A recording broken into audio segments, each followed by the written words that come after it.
Hello, hello, hello. Welcome and good afternoon to this webinar. I am Cherie Barnes, and I'm your certified grief coach. I am a licensed counselor, and I am an author who talks about grief and loss. I am also a public speaker, and I am so excited to be able to share with you this webinar today. And so the reason why I'm sharing this webinar, so recently, just to give you some background, I was hospitalized for over a week. And when I returned home, I started physical therapy.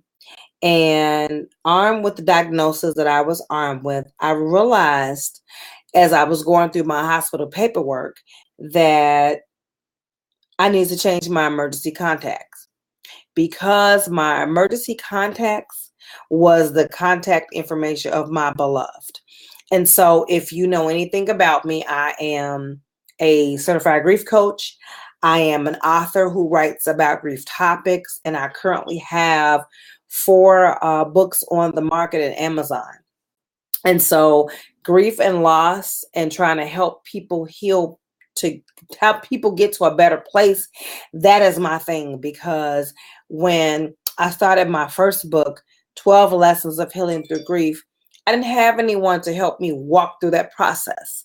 And so I spent my time 10 minutes a day on the edge of my bed trying to figure out how I was going to get through this process, because the idea of losing my beloved was really very traumatic to me. It had been over 3 years, and we were trying to figure out how to put our lives together, how to figure out what we needed to do, and how things were to go. And so trying to figure out how we did that, it was hard. And so I wanted to be able to share with everyone what I had did, and the things that have helped me figure out what I need to do. And so being able to figure out what I need to do was helpful for me. And so I sat on the edge of my bed 10 minutes a day, writing 12 Lessons of Healing Through Grief, which was my inaugural book, if you will call it. And so that is my labor, that is my baby, and that is my labor of love. I mean, when I think about what I've written so far, and the books I've written, I always come back to this book because it's my baby. And so as I discovered that my beloved was still recorded as my emergency contact at the hospital. And so it's been over 2 years now since he's been my emergency contact. And so I need to figure out how to change that information. And when I came out the hospital, it was a traumatic event, and dealing with diagnosis that I dealt with, I was not trying to figure out how to do that right away. And so now that I'm home and I've had some time to think about it, I need to figure out how to make sure that information is changed so that the person who is my emergency contact, they are there for me, and they know what to do in the event that I do have a true emergency, and that they're there for me. And what I can say is that I hope I don't have to go back to the hospital anytime soon, but my mother has been my anchor. She's been my strength. She's been everything I needed her to be, and more, as I've been through my diagnosis and just trying to figure out how I need to move about. And so today's webinar is about 5 things you need in order to begin to heal today. And the first thing that you need to figure out self-care. We all talk about self-care and how to begin to move about in self-care, but we don't really know how to actually do it. When you take care of you, you take care of you, and you not neglect you. So there are many times where you feel like, okay, I'm going to do this, I'm going to do this, I'm going to do that, but you wind up doing other things in spite of. And so when you take care of you, it is okay if you have a million things on your plate and you decide, I'm not going to make that today, because that's part of taking care of you. That's part of not neglecting who you are. And so I'm often reminded that when you say no, no is okay. And that it's okay to say no when there are things that are pressing or not pressing, and you still need to say no. When you say no, you take care of you. And that is one thing that I don't think that we as a people, we don't want to say no, because we want to make all the events, we want to make all the appointments, we want to be able to take care and do all the things that we've been invited to do. But sometimes you need to you need to say no, because there are times that you need to work on you and you need to figure out if you are okay. And so learning how to do self-care, whether that's turning down the invitation to the birthday party, whether it's turning down the invitation to the barbecue, whether it's turning down the invitation to go to the dinner. It's about taking care of you and figuring out what's important to you and what is it that you find that you need to do. And saying okay is okay. Saying no is okay, if that's what you need to do at that very moment. And oftentimes I do say no, because I need to practice self-care. I need to figure out if this is something that I need to do. And if it's not, I need to figure out how to move forward. And I need to figure out how to continue with what it is I need to do. So remind me that it's important to do self-care, and that if there's something that you need to do or is pressing to do, you need to make sure that you are doing self-care, because self-care is very, very important. And not being able to take care of self-care is even worse. And so we need to figure out how to take care of you when we do self-care.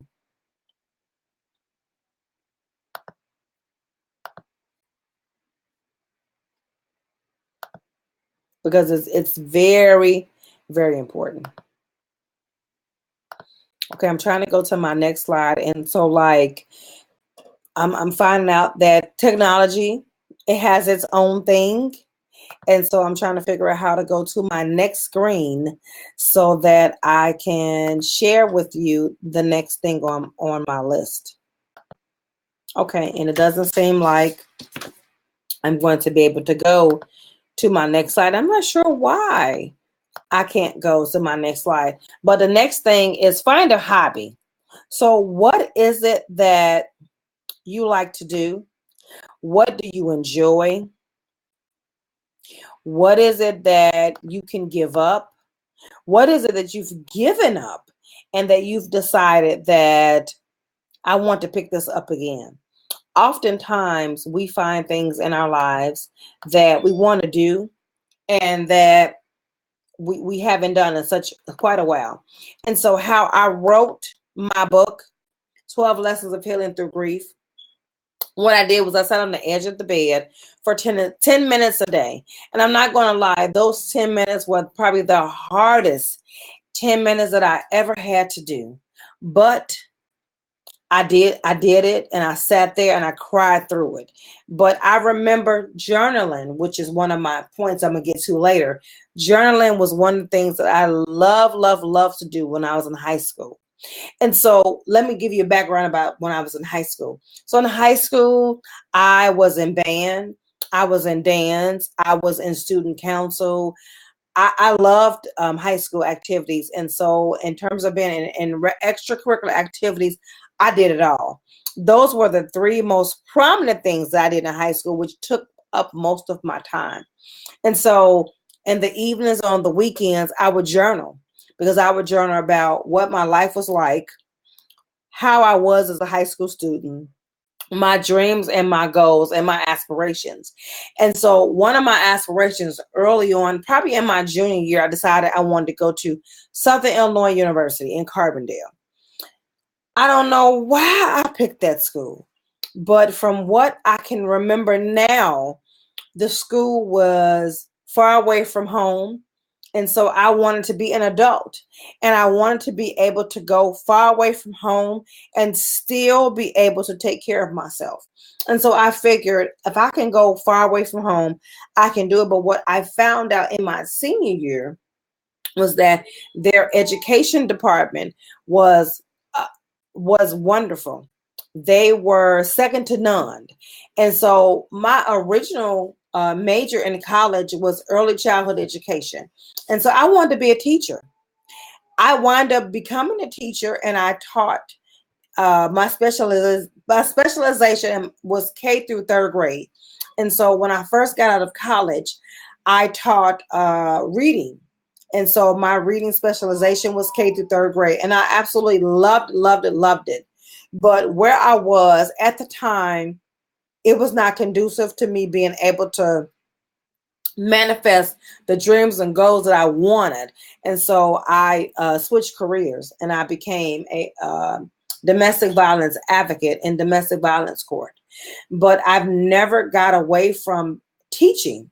And so being a early childhood educator has always been in my heart. And so that is one of the things that I just truly have always wanted to continue to do. But because of my career have spanned it over 20 years in government, as of now, I just never got back to it. And so being able to, journal was one of the things that was pressing. That's one of the things that I absolutely loved. And so that was a hobby of mine. And so my hobby was being able to journal about the hobbies I've given up and the things that I can pick up again. And so when I began to write my book, 12 Lessons of Healing Through Grief, I sat on the edge of my bed, and that's what I did. I actually wrote 10 minutes a day, every single day. And over the course of time, that became my actual book. And so I'm grateful, and I'm so excited that my book is out for people to be able to read, because people deal with grief in so many different ways. And so I'm just excited that I'm able to do it. So one of the things that's important to me is you are to seek help, whether it's professional help or layman help. So when I figured out, because I'm a therapist by trade, and so when I figured out that I needed additional help because I couldn't figure out this on my own, I talked to my primary care physician, and we talked about ways and things that I can do to help get me to a better place. And so we discussed being a part of a group, which would be a grief group. We discussed individual therapy. We discussed going to see my pastor or my pastor. We discussed medication. We discussed talking to friends. And so in terms of a grief group makes you vulnerable, and I do understand that, but it also helps you figure out where you are, what other people are doing, and how you need to move forward. Individual therapy is what I wind up choosing because I'm a therapist by trade. And so I know what therapy does, and I know how therapy works. And so I sought individual therapy to help move me forward in my grief process. And I'm not ashamed to tell anybody that I have sought therapy for well over a year. And so I praise my therapist for helping me get through this time where I just needed to be able to get through what I need to get through. And so I love my therapist. And so I just thank her for being able to help me move forward. Another thing is talk to clergy. And so while we're going through my grief process, I did speak with my pastor and my first lady, because I just needed someone to talk to who was able to tell me what I needed, and I needed a spiritual component to be able to figure out what it is I need to do. Another thing that you should not negate is medication. Sometimes you need mood stabilizing drugs to be able to help you figure out how to move forward. And those mood stabilizing drugs will help you feel better and help you make better decisions while you're in your grief process. Friends. Your friends are there for you and they are able to help you move forward in your process. And so don't negate what your friends want to do, and don't figure out that, okay, my friends are not doing what I want them to do. Your friends are there to help you get through your process, and they are there to help you get through what it is you need to get through. And so depend and talk to your friends if there are a person who you can talk to so that you can get through this process. And mind you, you'll never actually get over your grief, but the steps that I'm telling you will begin to help you heal today. You practicing self-care. If you start doing self-care and figuring out what it is you need to do, that's going to help. If you find a hobby that you love, or a hobby that you haven't picked back up in so many years, that's going to begin to help. If you begin to seek help from groups or your clergy or therapy or medication or friends, that's going to help you get to a better place. Celebrate life. Know that you have something to be happy for. And so when my beloved passed away, I just felt my life was going in the dumps, and I just didn't have anything to be able to be happy for. But that was not the truth, because as I began to embrace the fact that my beloved passed away, I began to embrace things that he said to me, and that things that we experienced, to be able to figure out that, you know what, life is still good. And I figured out that God is still good no matter what the situation is. I'm a woman of faith. And so I had to figure out that God is so good to me.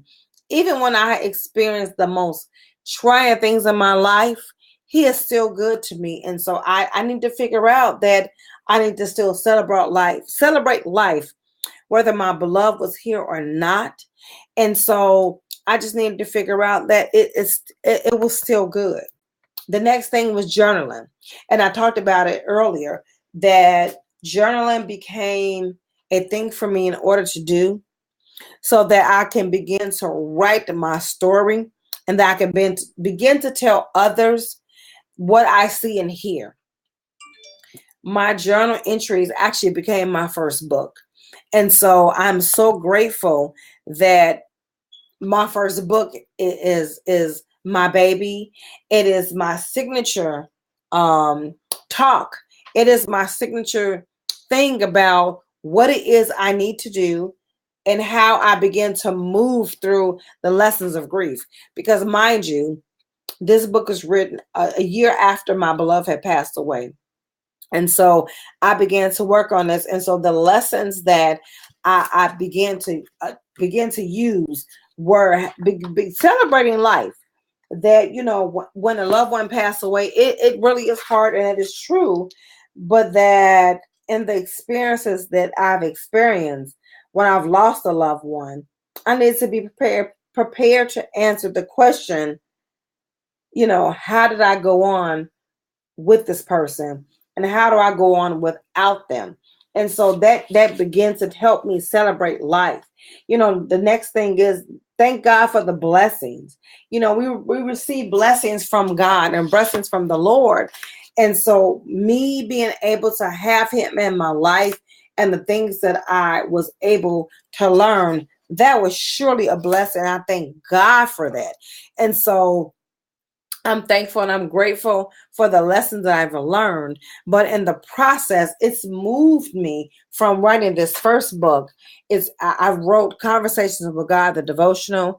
I was a contributing writer in the Awake anthology. And so the Awake anthology, I was able to share what my life has been like since he's passed away, and how I have been awakened by the lessons I've learned. And I'm so most proud of Triumph Over Grief.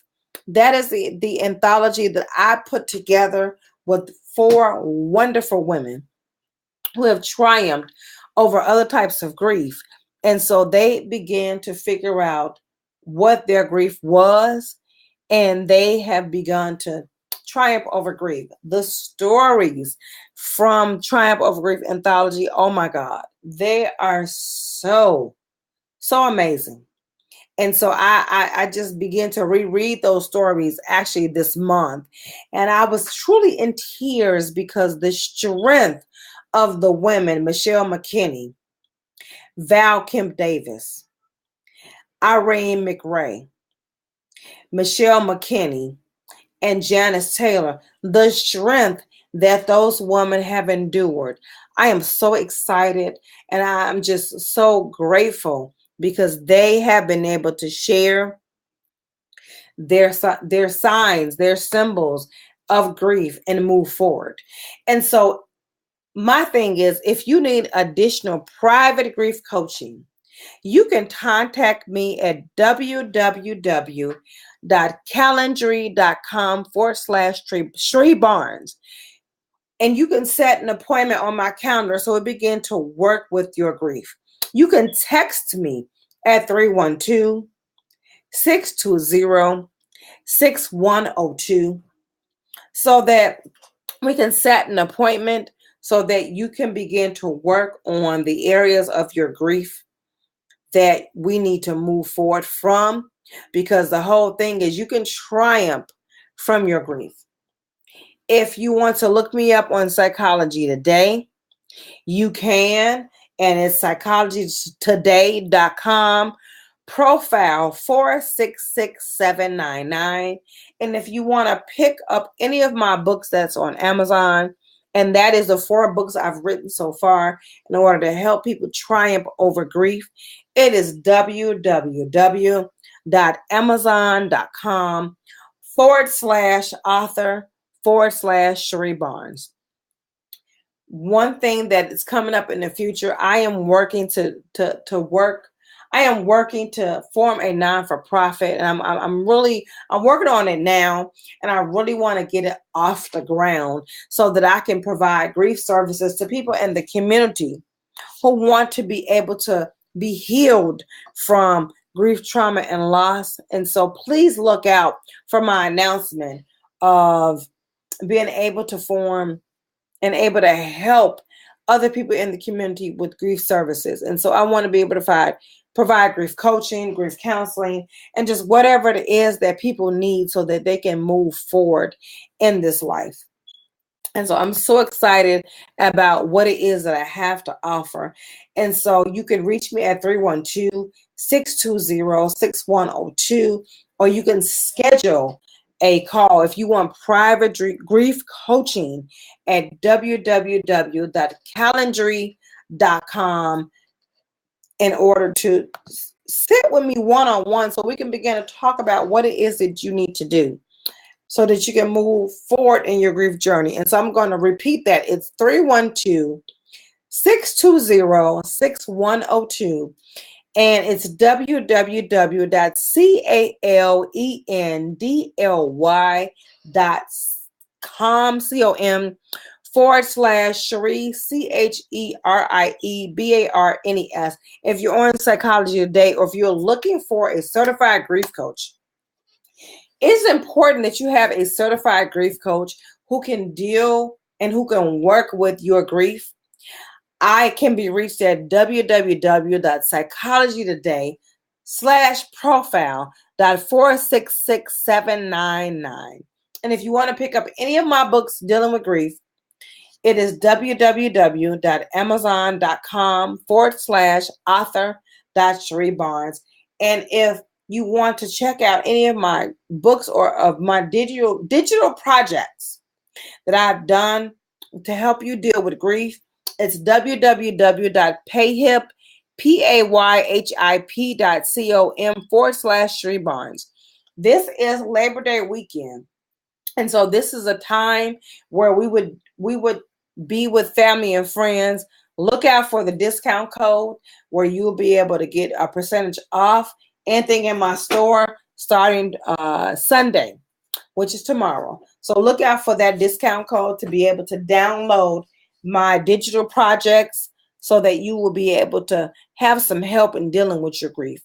I hope that this webinar has inspired you and it's been able to help you deal with the grief that you're dealing with today, remember, private grief coaching is available. And if you want to be able to deal with your grief, please contact me at one of the methods I've described earlier on today. And so I hope that things are well in your grief journey and that we would be able to keep moving forward. Thank you and God bless. Bye-bye.